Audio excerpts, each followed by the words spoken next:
Maybe I'll talk about pajamas after, Sammy. Yeah. We're just doing one reading today, right? Two, which is awesome. I love that. Hey, hey, Sam, you there?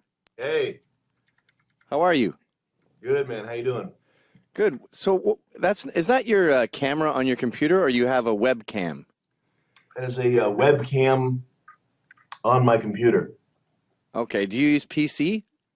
I use PC, yeah. Huh. I thought millennials only use Apple. No, I did away with the old apples a long time ago. I've got a guy in here, a 22-year-old virgin. So if you want to relate anything to him, he's available. He's at your disposal. I'm all set. Okay, good. Sammy, let's just keep everyone abreast. Hey, wait a minute, Dave. Can you go get my 5 Bricks shirt from the closet? Let's keep everyone abreast of the situation. For those who don't know, Sam Hyde, funny guy. We discussed you at length yesterday. We talked about the that awesome TED Talk and Rutgers and remember when you went on stage and you talked for about 20 minutes about how homosexuality is a sin at a comedy show and drove everyone insane, which I thought was beautiful performance art because you made the audience the funny part of the show. Yeah, I didn't know anything about it, but I knew that it was in Brooklyn, and I wanted to see if I could get people to leave quickly, which they did. I feel like you said that AIDS was God just checking itself, nature, because clearly you're not supposed to fuck that much, and if a bug did it, it'd probably get a disease. So if a human does it, he's going to get a disease. I think I said something along those lines. Yeah, like God doesn't want you putting feces in your skin, right? So if you keep scratching a scab with dirty fingernails, you're going to get an infection. There's a check and a balance there. AIDS is just a check and a balance. Boy, the hipsters love that one.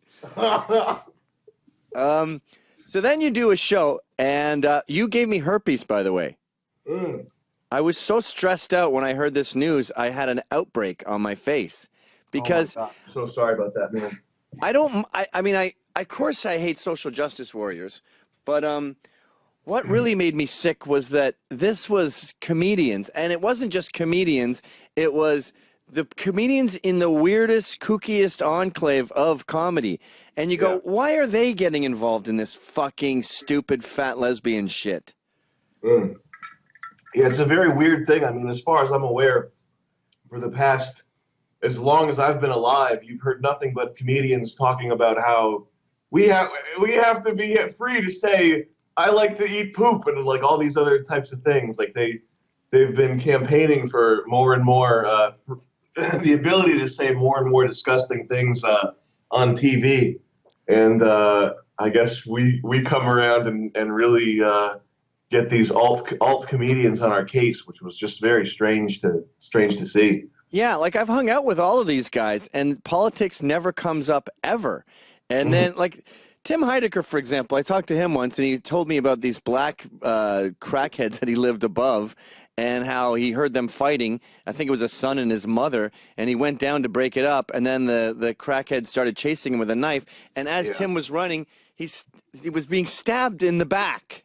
Stabbed. Yeah, I think that's a very fucked up story, man. That I mean, I've been wondering because Tim, his stuff is like he's made really good comedy. He's made like really funny shit, and like I'm not going to get into it, but that is a weird story.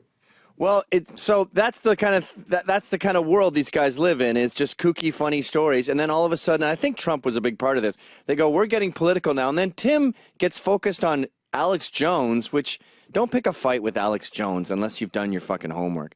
Yeah, he's making fun of his vitamin supplements. Ooh. And then Eric Andre goes to the Trump rally, and he gets up on stage, and he goes, "I pooped my pants." And everyone goes, "All right, well, can you get off the stage now? I mean, you're wasting everyone's time. This isn't funny or shocking or anything. It's not Sam Hyde saying that homosexuality is a sin to a room of hipsters." And I thought Eric, did you see Eric Andre was going around making Bernie supporters smell shit? No. I think I might be wrong about this, but I think he had like shit in a sock, and he was going around. I mean, it's funny. making Bernie supporters smell shit. But it's kind of infuriating because the position they're taking is like tacitly or overtly supporting Hillary, like this Yeah. absolutely corrupt. And Bernie is, I definitely don't agree with any Bernie Sanders politics, but he at least appeared, up until he bought a $600,000 house, he appeared to be like not corrupt, like not this horrible person. And going to a Bernie Sanders rally and just kicking people while they're down, making them smell shit. It's like, I want to say I wouldn't do that, but I might do that. But It just seems, I mean, that's an example of them being awesome, but or Eric Andre being actually funny or doing something that is within his grasp. But for the most part, you just go, why are you showing up to this thing? Why are you a fucking vegan, liberal, feminist, you know, with PMS? Like Brett Gelman saying, I'm a white male. I don't know what it's like to walk down the street and be judged by the color of my skin or my gender. It's sickening. Now, you know what really happened, too, at Adult Swim with Brett Gelman? They said, Mike Lazo said, women don't tend to be funny because they're not into conflict. That got him in huge shit. They said, you better get some chicks. So he goes, Brett, I need chicks. And Brett goes, no problem. I got this, my black wife. And they go, she's a wardrobe designer. She's a fucking stylist. When I say I need chicks, I don't mean just grab the one next to you. I mean comedy writers and shit. And he goes, I don't know any. And they go, well, get out of here then. And he goes, I'm leaving because it's racist. Yeah, that's so. I would never get away with that if I tried to make a move like bringing my girlfriend to create a show as my like cover or whatever. That's so. And he just gets away with it because I don't know. Is it because he's Jewish? Maybe. Well, getting a black wife in comedy is a great way to sort of protect you from any of these allegations. Bill Burr did it. By the way, guys, if you're out there and you're in comedy and you want to get a black wife to make yourself immune, you can get a super hot one. You can get we call that El Clasico when you get the black wife to ward off the bad juju. That's El Clasico. Oh, Clasico. Well, if you're a 7, you can get a black 8. I think. Okay.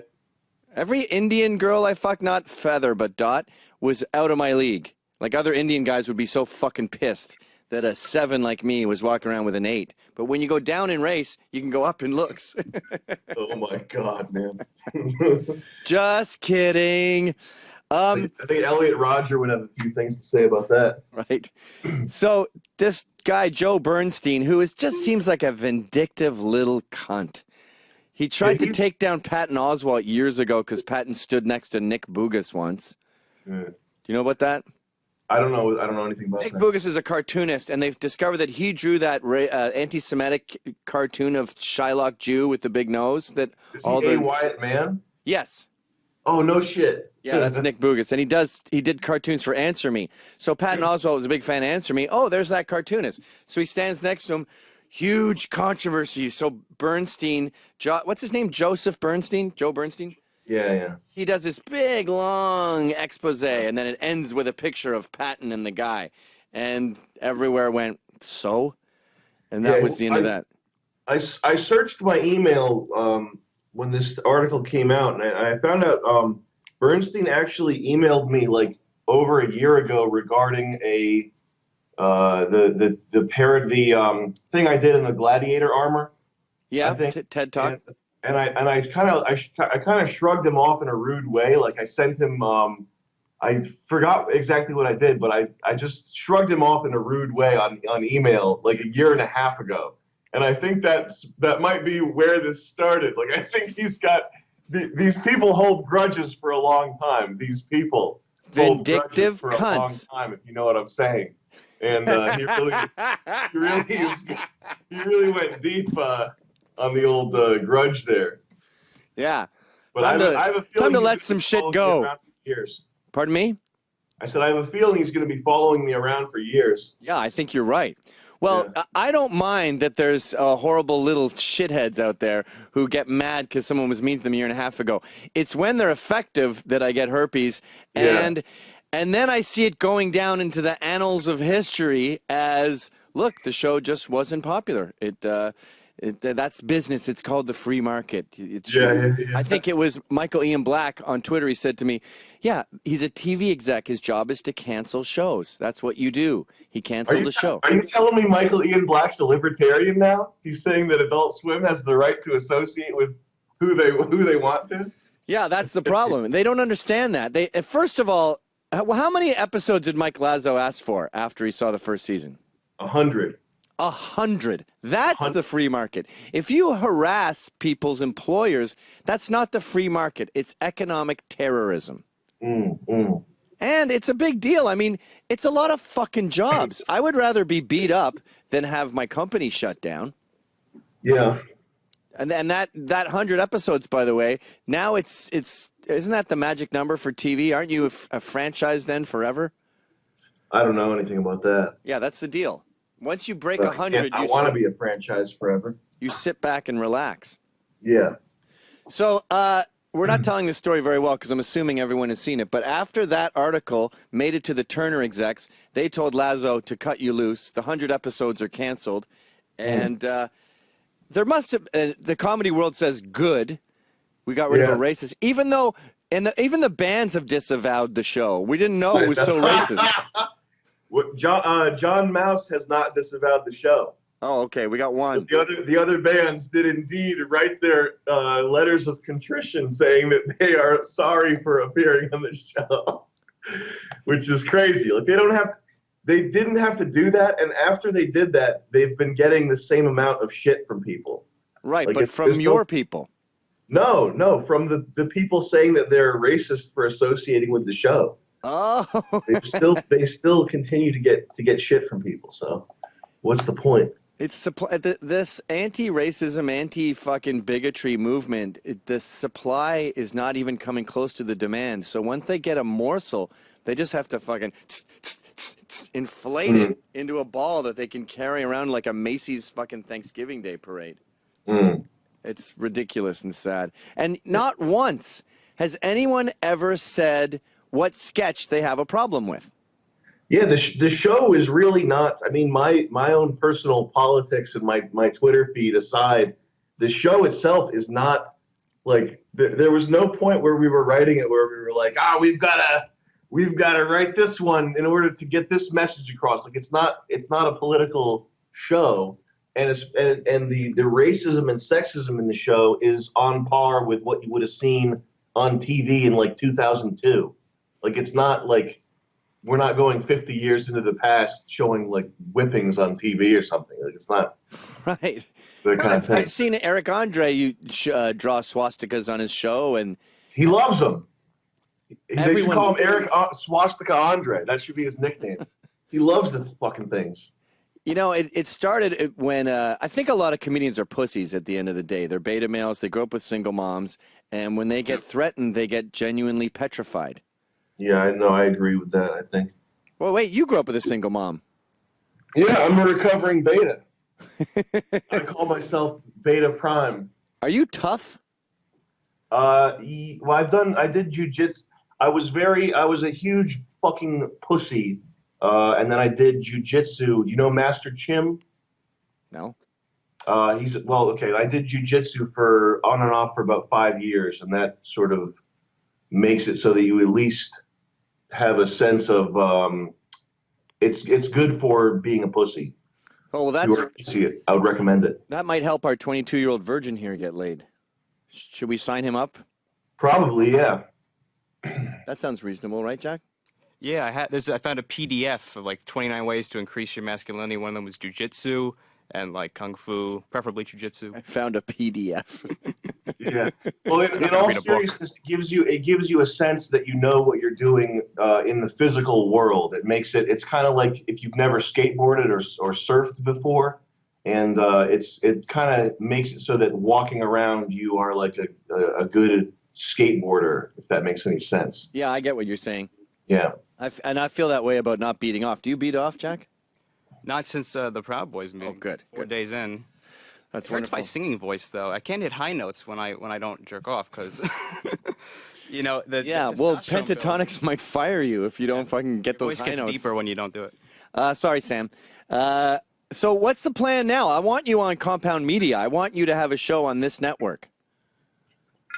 We're gonna try to pitch some movies and shows to I believe Amazon, and we printed a book called How to Bomb the U.S. Government, but it sold out. We sold all the copies, so that's very good. That looks like it's more expensive to mail than it is to buy.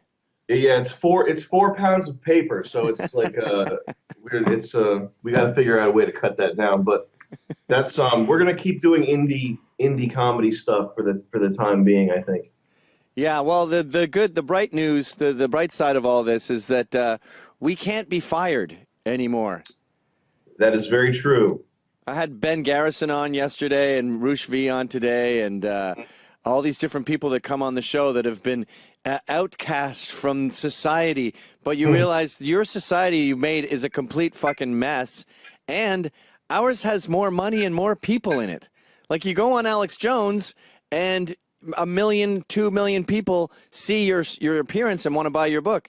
You go on Anderson Cooper, 100,000 people see you, and no one buys your book. Yeah, no, I think it's a very good time for people like us. It's an interesting time and a good time because the traditional media structures are all waning, and they have been for years now. And it's only going to continue to, as far as media goes, I think it's only going to continue to favor us more and more as sort of independent people. Right on. Well, I wrote an article about all this that's at tackymag.com today. I highly recommend everyone check it out. And let's stay tuned with Sam. Am I staying on here? No, I meant sort of stay tuned with you for the rest of your life. Okay. All right, man. Hey, can you come back? Can you come back in half an hour for my Canadian show? I think I'd feel like an imposter if I were to do that.